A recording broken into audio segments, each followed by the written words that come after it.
Posh Rat, Episode 1, A Rat of Many Colors.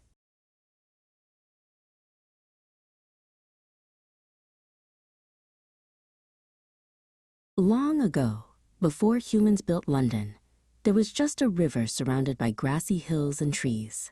It was the domain of furry things that scurry.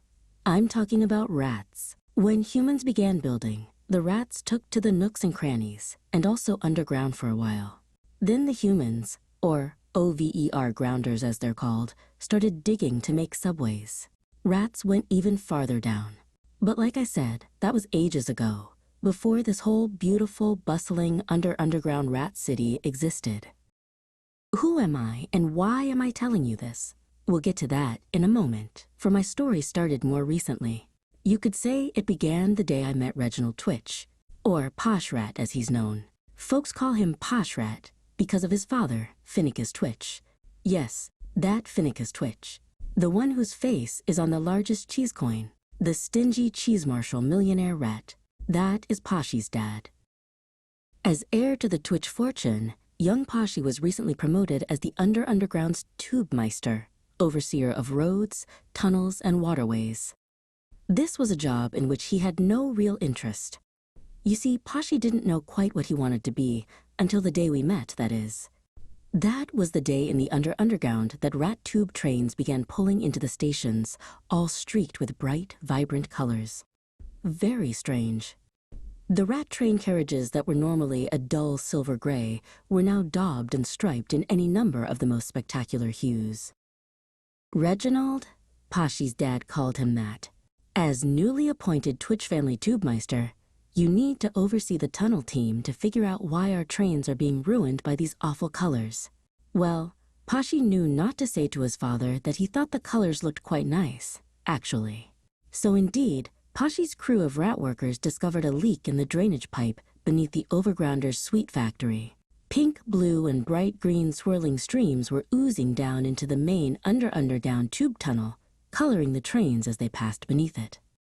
It does dazzle the eyes, Poshy said, but don't just stare. Fix the leak.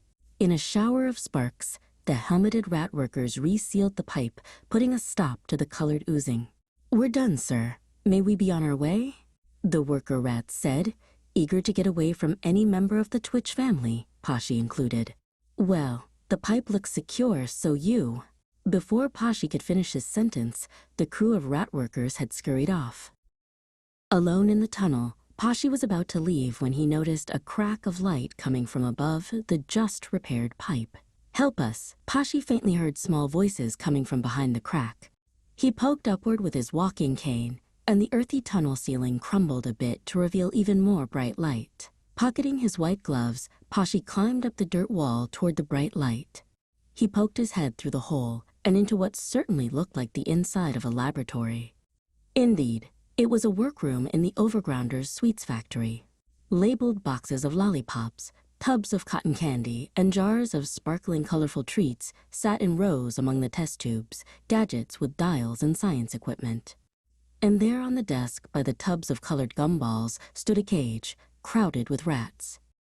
"Lab rats," Poshy said as he blinked. "Help us!" The caged rats implored to the handsome rat, with a tall top hat poking up from the floor. These lab rats were all brightly colored: yellow, orange, red, purple, neon pink, sky blue, bright white, and minty green. The neon pink one is me.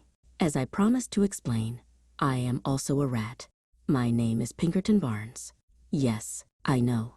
A pink rat named Pinkerton. Laugh if you must. I wasn't born this pink, mind you. I have a much more dignified flamingo shade beneath this neon gumball color. Anyway, I used to be free, but one day I got captured by the human Overgrounders for experiments. Now I'm a lab rat with all these others. Can you imagine? It's quite embarrassing, really. So here we all were, in the presence of an actual Twitch. We recognized him from the telly. Though no one liked the Twitches much, we couldn't deny his handsome looks. His black eyes twinkled in the glare of the laboratory lights. You're all different bright colors. It seemed Poshy had a wonderful way of stating the obvious. I spoke to him with my pink hands on the bars. We're being held here by the Overgrounders. They're testing the gumball colors on our fur. It's downright undignified. Well, yes it is, Poshy said, rubbing his clean gray chin in thought. You were all caught, though. Come now. I felt myself getting flush as I stood up for myself and my fellow prisoners. You're not so posh as to think there are rats who deserve this sort of treatment.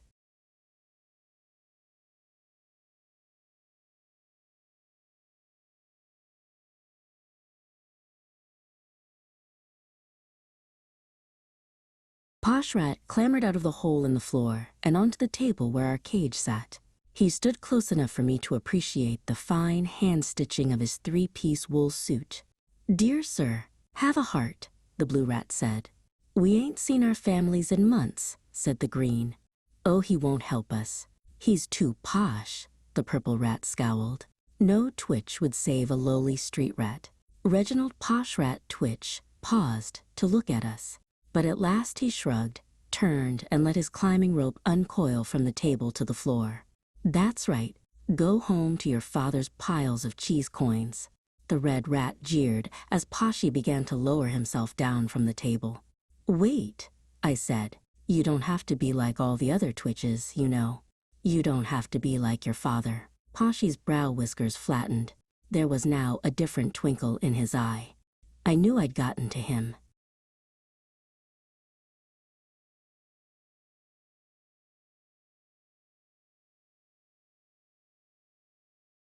Poshy pulled himself back up onto the table and over to our cage. With the flair of a seasoned swordsman, he flipped open the latch with his cane and I thrusted the cage door wide open. Hurry, he said. I hear footsteps. Like a squeaking rainbow waterfall, we all scurried out of our cage, down the rope, and through the hole in the floor where Poshy had entered. The rats all hurried off in different directions, leaving just Posh and me standing face to face in the tunnel. I took his impeccably manicured paw in my paw. Sir, take me with you. You'll need an assistant, I imagine. An assistant, he said, tilting his head. Well, of course, I replied, smiling. Every hero needs a sidekick.